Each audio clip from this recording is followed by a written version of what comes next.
अधिकार देने की बात हो, और तुम्हारा भाई इतने कमजोर भी नहीं है। राष्ट्रीय गुर्जर स्वाभिमान समिति का पूरे देश का अध्यक्ष है, 12 स्टेटों में तो हमारा संगठन है, और भाई चंद्रशेखर आजाद जी जो मेरे मित्र भी है, मेरे भाई भी है, मेरे नेता भी हैं, 24 जिलों स्टेटों में उनका संगठन है। सरकार को हिला देंगे। यदि पूरे मध्य प्रदेश को बंद करना पड़ा ना आपके अधिकारों के लिए, तो पूरे मध्य प्रदेश को बंद करने की क्षमता रखते हैं। हमारे एमपी एमएलए ना सही, हमारे जो मंत्री ना सही, लेकिन किसी भी एमपी एमएलए से कम नहीं है। तुमने देख लिया होगा 10,000 लोगों की फोर्स लगी थी, नहीं लगी थी? 12 अक्टूबर को 4,000 तो गुना, शिवपुरी, भोपाल से वो भेज के मंगाई, ऑर्डर करा के, और 2-2 हजार तुम्हारे दतिया की, सिया की, कौन सा, सोपुर की, महंगा इसकी, भिंड की, ग्वालियर की, मुरैना की, 3 जिलों की 2,000, 14-15 हजार आदमी गुजरों को आंदोलन को रोकने के लिए लगे, और फिर भी आंदोलन सफल हुआ, और सारी बातें मनवाई। एसएसपी को नहीं बुलवाया, मुरैना चंबल पे और मीडिया के सामने एक एक मांग को मनवाया। मैं युवा साथियों से पूछना चाहता हूँ, जितनी मांग हमने रखी वो मनी के नहीं मनी है, बता दो।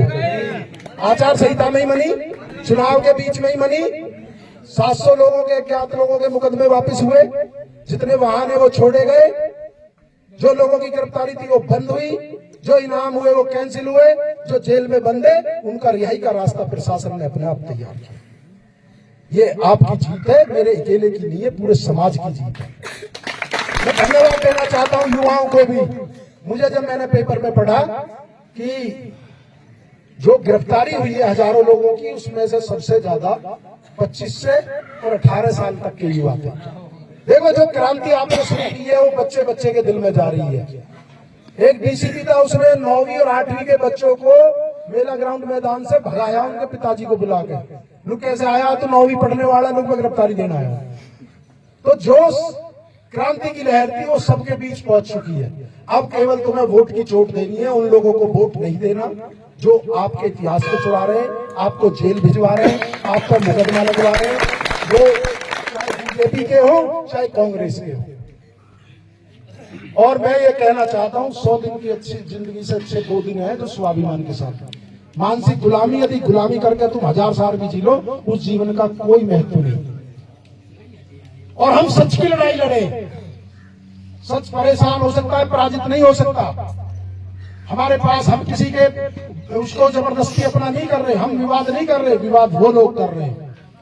और किसी ने सच कहा, ये तो बागियों की धरती है, और बागी आदमी कब बनता है, जब वो सरकार से निराश हो जाए, सरकार में बैठे हुए लोगों से निराश हो जाए। जब वो आप पे शोषण का इतना ज्यादा बढ़ा दे तो आदमी बागी बन जाता है। और किसी ने सच ही कहा है कि इल्जाम लगे तो लग जाए, इल्जाम लगे तो लग जाए, हम सच कहने के आदी हैं, और यदि सच कहना बगावत है तो हाँ, हम बागी हैं। 2 लाइन और मैं आपसे कहना चाहता हूं। इस कदर वाकिफ है कलम मेरे जज्बातों से कि मैं इश्क भी लिखना चाहूं तो गुजर समाज लिख जाता है, गुजर समाज लिख जाता है। मेरा जीना, मेरा मरना, मेरा अपने समाज के लिए है। कर्नल साहब ने एक डायलॉग कहा था कि छा जाओ और छाए रहो। मेरा सपना है कि कश्मीर से कन्याकुमारी तक के समाज को एक सूत्र में पिरोने का, उसको एक ताकतवर बनाने का। यदि कभी दिक्कत आए हमारे राजस्थान के भाइयों में, तो मध्य प्रदेश के भाई ज्ञापन लेके खड़े हो जाए। कभी कश्मीर के भाइयों पे आए तो मध्य प्रदेश के भाई खड़े हो जाए। यदि कभी मध्य प्रदेश के भाइयों पर कोई परेशानी आफत पड़े तो नोएडा के, यूपी के, उत्तराखंड के, हरियाणा के, इस ताकत को मैं बनाना चाहता हूँ। देखो, राजनीति में हमारे लोग पीछे हैं, क्यों पीछे? हम उन्हें संदेश नहीं दे पाते, हम इतनी संख्या में। हमसे जब हम आते थे मध्य प्रदेश में तो लोग कहते थे भाई ग्वालियर चंबल में ही गुजर दो, हमें भी नहीं पता था। लेकिन जब मैंने मध्य प्रदेश का दौरा किया, आप कोई ऐसी विधानसभा नहीं जिसमें समाज तय कर ले, जिसे हरा दे और जिसे जिता दे। कम से कम 35 जिलों में संख्या है, लेकिन हमारे लोग जनपद तक खुश हैं। कोई जनपद सदस्य बन गया, कोई सरपंच बन गया, आगे की नहीं सोचते। पायलट जी ने कहा था, जब तक किसान और गरीब के बच्चे, मजदूर के बच्चे उन सीटों पर नहीं बैठेंगे जहां देश की नीतियां बनती है, जहां गरीबों के लिए योजना बनती है, जहां दलितों के लिए योजना बनती है, मजदूरों के लिए, जब तक देश का भला नहीं हो सकता। हमारे लोगों को भी राजनीति में आना पड़ेगा। नहीं आप इनकी ही गुलामी करते रहोगे और ये आपका शोषण करते रहेंगे। इसलिए आप जो ना, बहुत सारे लोग कहते हैं राजनीति हो रही है, राजनीति हो रही है। अरे आप राजनीति नहीं करोगे तो आप अज्ञानी लोग राज करेंगे। आपको राजनीति में भी जागरूक होना चाहिए, राजनीति में भी हिस्सेदारी लेनी चाहिए। जो लोग चुनाव जीत के आए हैं उनसे पूछना चाहिए 5 साल में आपने हमारे लिए क्या किया। समाज ने आपको वोट दी, समाज को आपने क्या दिया। युवाओं ने आपको वोट दी, युवाओं के लिए आपने कितने खेल के मैदान बनाए, आपने कितनी लाइब्रेरी खुलवाई। क्यों दिल्ली जाना पड़ता है बच्चों को, क्यों इंदौर जाना पड़ता है पढ़ने के लिए, क्यों आपने पुस्तकालय नहीं खुलवाई। तो ये आपको पूछना पड़ेगा। आप ये मत सोचो इन नेताओं को केवल भंडारे पे और लड्डू खिलाने के लिए बुलाओ, क्योंकि हमारे नेता आगे बहुत हो गए, बड़े हो गए, लड्डू खा जाओ जी और चले जाओ। अरे जिस काम के लिए तुमने इनको बनाया इन पर काम करवाओ। इनसे पूछो कि हमारे क्षेत्र के लिए तुमने विधानसभा में 5 साल में कितने क्वेश्चन उठाए, कितनी मांग रखी आपने। हम केवल आपको वोट देते हैं, 5 साल आप हम पे राज करते हो, पैसा कमाते हो, अगली बार फिर टिकट लेके आ जाते हो। तो मेरे समाज के लोगों, ये तुम्हें 25 सितंबर भूलना नहीं है।